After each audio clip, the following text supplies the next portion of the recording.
Practice set 15.4 का question number 1. Sides of a triangle are 45 centimetre, 39 centimetre and 42 centimetre. Then find its area. तो question में हमें 3 sides दिए हैं. अगर आपको समझो कोई ट्रायंगल दिया है, समझो ये ट्रायंगल है, ठीक है. तो इस ट्रायंगल ABC अगर मैंने कंसिडर किया तो एक साइड उसकी 45 दी है, एक साइड 39 दी है और एक साइड 42 दी है. तो अगर ट्रायंगल के 3 साइड्स हमें मालूम है तो उसका एरिया हमें फाइंड करने को बोला है. तो हमें एक चीज़ तो पक्की मालूम है कि अगर हमें 3 साइड्स अगर मालूम होते हैं तो we can easily find area by using Heron's formula. तो यहाँ पे हेरॉन्स फार्मूला करना है, ये हेरॉन्स फार्मूला लगा के आंसर को फाइंड करना है, ये तो हमें मालूम पड़ गया. तो अब स्टेप्स क्या है, ये स्टेप्स पहले अच्छे से करेंगे. देखो, स्टेप नंबर 1 क्या होता है कि अगर आपको 3 साइड्स मालूम है तो सबसे पहले तो हम हाफ पैरामीटर फाइंड करते हैं. तो हाफ पेरीमीटर क्या होता है, तीनों साइड के एडिशन, मतलब A, B और C, ये 3 साइड्स अगर होंगे तो तीनों का एडिशन डिवाइडेड बाय 2. ठीक है. तो A + B + C divided by 2. तो यहाँ पे A का काम कौन कर रहा है 45, B का काम कौन कर रहा है 39 और C का काम 42, और फिर उसको हम 2 से डिवाइड करेंगे. तो यहाँ पे 45, 39 और 42 इनकी एडिशन करनी है हमें, और एडिशन करने के बाद हमें यहाँ पे कितना मिल रहा है आंसर इसका 126. तो 126 आंसर मिल गया. तो यहाँ पे हाफ पेरीमीटर जो है वो 126/2 आएगा. तो मैं जब इसको 2 से डिवाइड करूँगा, 2 1 ज़ा 2, 2 6 ज़ा 12 एंड 2 3 ज़ा 6. तो हाफ पेरीमीटर जो है मेरा small s, that is 63 centimetre. तो यहाँ पे इन तीनों नंबर्स को अच्छे से ऐड करो. उस दिन भी मैंने ये क्वेश्चन दिखाया था, ठीक है. ध्यान अच्छा दिया होता तो अभी डाउट नहीं आता तेरे को. तो यहाँ पे s = 63 सेंटीमीटर मिल गया. एक बार हाफ पेरीमीटर मिलने के बाद हम क्या करेंगे, हेरॉन्स फार्मूला लगाएंगे. ठीक है. तो हेरॉन्स फार्मूला क्या है, रूट के अंदर, ये देखो, ये हेरॉन्स फार्मूला ये है. रूट के अंदर s - a, s - b और s - c. ठीक है. हमने ये फार्मूले से s की वैल्यू फाइंड कर ली है. अब हम सेकंड ये बॉक्स वाला फार्मूला लगाएंगे. ठीक है. तो ये हम इसका भी सॉल्व करने वाले हैं.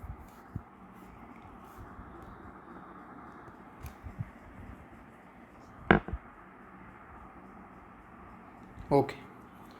तो जैसे कि मैंने आपको बोला कि A की वैल्यू आपको 45 सेंटीमीटर दी है, B की वैल्यू आपको 39 सेंटीमीटर दी है और C की वैल्यू आपको 42 सेंटीमीटर दी है. आपको क्वेश्चन में ही दिया है तीनों साइड्स. तो अब हम क्या करेंगे, S फाइंड करेंगे, A + B + C divided by 2. तो A है हमारा 45, उसके बाद B है 39 और C है हमारा 42 और उसका डिवाइडेड बाय 2. ठीक है. तो अब डिवाइडेड बाय 2. तो अब हम क्या करने वाले हैं, तीनों को अच्छे से ऐड करेंगे. तो 45 और 39 को ऐड करो, उसके बाद जो भी आएगा उसमें 42 को ऐड करो. तो तीनों का एडिशन करने के बाद मुझे आंसर जो है वो क्या मिलने वाला है, 126. तो यहाँ पे मैं 126 डिवाइडेड बाय 2 लिखूँगा. उसके बाद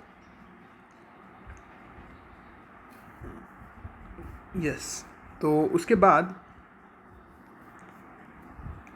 यहाँ पे आंसर जो है 2 1 ज़ा 2 और यहाँ पे 63 आने वाला है. तो आंसर S की वैल्यू हमें 63 सेंटीमीटर मिलेगी जब मैं 2 को डिवाइड करूँगा, 2 से डिवाइड करूँगा 126 को. तो S की वैल्यू मिल चुकी है. अब S की वैल्यू मिलेंगी तो हम एरिया ऑफ ट्रायंगल ABC को निकाल सकते हैं बाय यूजिंग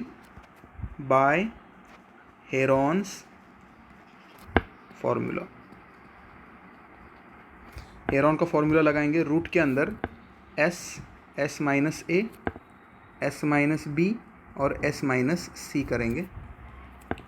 रूट के अंदर हमें s की वैल्यू 63 दी है, तो 63, और यहाँ पे 63 - a का वैल्यू 45 था, यहाँ पे 63 - b का वैल्यू 39 है और यहाँ पे 63 - c का वैल्यू 42 है.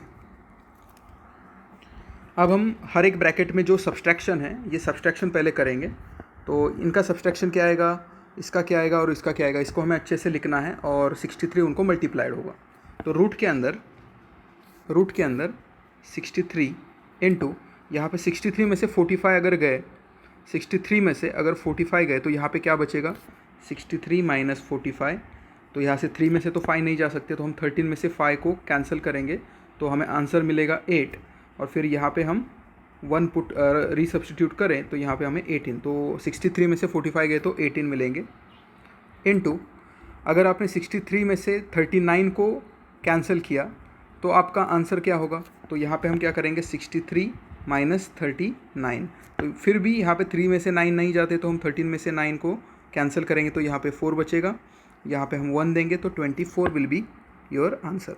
और उसके बाद फिर 63 माइनस 42 अगर करेंगे तो क्या होगा, तो यहाँ पे आंसर आपका आने वाला है 21। ठीक है।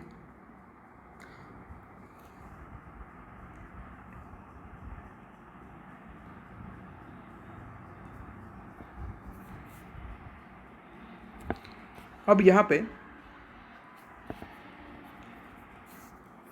इन रूट के अंदर जो नंबर्स मिले हैं उन नंबर को अच्छे से देखना है। ठीक है, तो यहाँ पे आपको नंबर कौन सा दिख रहा है 63, यहाँ पे आपको नंबर कौन सा दिख रहा है 21, और यहाँ पे 18 दिख रहा है, यहाँ पे 24। तो आपको दिमाग में इतना तो आना चाहिए कि कौन कौन से नंबर ऐसे कौन कौन से नंबर के टेबल में हैं, ये दिमाग में आना चाहिए। तो अगर टेबल बाय आउट होगा तो आपको समझ में आएगा कि 63 जो है और 21 जो है वो एक दूसरे के टेबल में है। तो 21 इंटू 3 करेंगे तो 21 3 ज़ा 63 आता है। ठीक है, तो मैं 63 को 21 इंटू 3 लिख सकता हूँ और ये 22 का ग्रुप बन जाएगा, क्योंकि 22 का और एक मेंबर चाहिए मुझे। तो यहाँ पे हम क्या कर सकते हैं 63 को, यहाँ पे 63 को हम क्या लिख सकते हैं, 63 को मैं लिख सकता हूँ 3 इंटू 21। देखो 3 इंटू 21 का मतलब 63 ही आता है, तो मैं 63 की जगह पे 3 इंटू 21 लिख सकता हूँ। उसके बाद ये वाला 21 इसके बाजू में लिखूँगा। अब यहाँ पे कौन बचा 18 और 24 बचा। अब 18 और 24 जो है वो भी हमें देखना पड़ेगा किसके टेबल में है। तो अगर आप उसको अच्छे से देखो तो आपको समझ में आएगा कि ये दोनों इवन नंबर हैं और ये दोनों 6 के टेबल में। 6 3 ज़ा 18 आता है और 6 4 ज़ा 24 आता है। तो यहाँ पे आपको एक चीज़ समझ में आनी चाहिए कि ये किसके टेबल में है, 6 के टेबल में है। तो अगर ये 6 के टेबल में है तो मैं 18 को 6 इंटू 3 लिखूँगा और 24 को 6 इंटू 4। ऐसा क्यों करूँगा मैं, क्योंकि ऐसा करने से मुझे 6 का एक ग्रुप मिल जाएगा, ये 6 का ग्रुप बनेगा। ठीक है, तो हमें दो दो नंबर चाहिए रूट के अंदर, सेम नंबर दो दो बार चाहिए। तो अब हमें 18 को 6 3 ज़ा 18 लिखना है। यहाँ पे देखो, यहाँ पे 21 और ये 21 का ग्रुप बन चुका है, तो यहाँ पे 21 का दोनों का ग्रुप बन गया। और अब जो ये 3 बचा था, ये वाला 3 यहाँ पे लिखेंगे वो इंटू 3, और इंटू 18 को मैंने क्या बोला कि 6 इंटू 3 लिखना है और 24 को 6 इंटू 4 लिखना है। तो अब अगर अच्छे से देखोगे तो आपको दिमाग में आराम से आ जाएगा कि यहाँ पे हर एक का ग्रुप बन चुका है। 21 का ग्रुप बना है। यहाँ पे देखो 3 और 3 दो बार है और 6 और 6 दो बार है। आप बोलोगे कि 4 नहीं बना है। 4 की बनने की ज़रूरत भी नहीं, क्योंकि 4 को तुम 2 इंटू 2 लिख सकते हो। ठीक है, तो 4 को तुम 2 इंटू 2 लिख सकते हो, तो 2 का भी ग्रुप बनेगा। तो यहाँ पे सबके ग्रुप बनने वाले हैं अभी। तो हम क्या करेंगे, हम ऊपर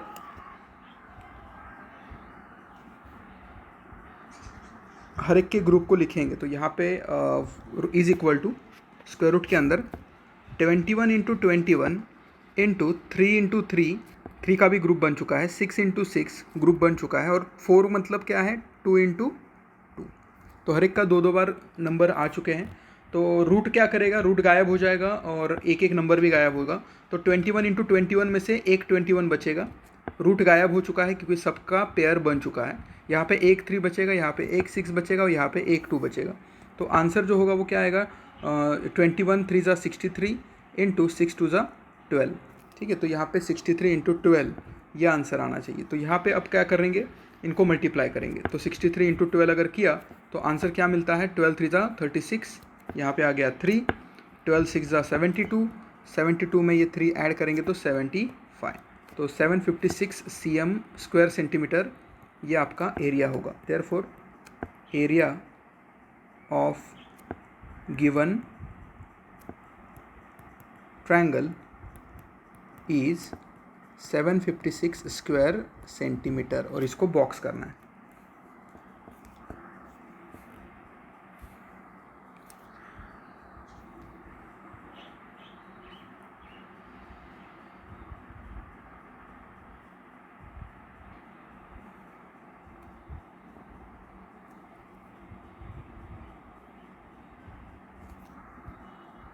तो यहाँ पे हमने जो क्वेश्चन सॉल्व किया है उसको फिर से देखते हैं। यहाँ पे आपको पूछा गया था, यहाँ पे आपको बताया था कि अगर ए, बी और सी ये ट्रायंगल के 3 साइड्स अगर आपको दिए हैं तो आपको इसका एरिया फाइंड करना था। तो हमने क्या किया, तीनों साइड का यूज़ करके पहले हाफ पेरीमीटर फाइंड किया। हाफ पेरीमीटर मतलब तीनों साइड के एडिशन करके उसको क्या करो, 2 से डिवाइड करो। तो ये फॉर्मूला लगाया और हाफ पेरीमीटर फाइंड किया। उसके बाद जो हाफ पेरीमीटर एस की वैल्यू मिली वो हेरॉन के फॉर्मूले में हमने ऐड कर दी। ठीक है, हेरॉन का फॉर्मूला जो था उसके अंदर हमने ऐड कर दी। तो हेरॉन फॉर्मूले में क्या हुआ है, एस इंटू एस माइनस ए का एक ब्रैकेट, एस माइनस बी का एक ब्रैकेट और एस माइनस सी का एक ब्रैकेट। तो एस की वैल्यू तो 63 थी, यहाँ पे हमने 63 माइनस 45 लिखा, 63 माइनस 39 और 63 माइनस 42। उसके बाद फिर यहाँ पे 18 और यहाँ पे 24 आया। उसके बाद हमने यहाँ पे 63 को 3 इंटू 21 लिखा। उसके बाद यहाँ पे 21 लिखा, तो 18 और 24। और फिर हमने देखा कि हर एक नंबर का 2 बार आना चाहिए रिपीट। तो 21 2 बार आ चुका था यहाँ पे 3। उसके बाद 18 को मैंने 6 इंटू 3 लिखा, तो 3 का भी ग्रुप बनने वाला है। और से 24 को 6 इंटू 4 लिखा, तो 6 का भी ग्रुप बनने वाला है। तो हर एक का ग्रुप बनाना पड़ेगा। तो यही एक इम्पॉर्टेंट चीज़ थी इसमें। और उसके बाद फिर हमने सिंपली सबके ग्रुप बनने के बाद स्क्वायर रूट को गायब करवाया और उसमें से एक एक नंबर भी गायब हुआ। जो भी नंबर मिले स्क्वायर गायब होने के बाद उनको अच्छे से मल्टीप्लाई किया और फिर हमें आंसर मिला 756 स्क्वायर सेंटीमीटर।